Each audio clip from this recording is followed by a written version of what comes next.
দিনটা ছিল জন্মাষ্টমীর আর বাড়িতে পুজো ছিল, তো তাই জন্যই রেডি হয়ে নেব। হলুদ রঙের একটা কটনের কুর্তি পরেছি, তার সাথে white palazzo pants, comfiest fit ever.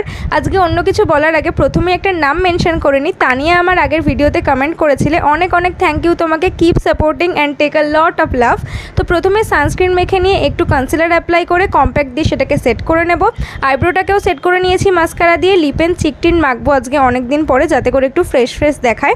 সেদিনকে একটা নতুন লিপস্টিক ট্রাই করেছিলাম, পিলগ্রিমের একটা কোলাবোরেশনের সাথে এই লিপস্টিকটাকে কমপ্লিমেন্টারি প্রোডাক্ট হিসেবে পেয়েছিলাম, কিন্তু এটা না আমার স্কিন টোনের তুলনায় একটু বেশি লাইট হয়ে গেছিলো, তাই একটু টিন্ট মিক্স করে ডিপ করে নিয়েছিলাম। And now it is looking better I guess. এই যে ইয়াররিংসটা দেখছো, এটা আমার ভীষণ পছন্দের। যখনই আমি হলুদ কিছু পরি এটাকেই পরার কথা আমার সবার প্রথমে মাথায় আসে।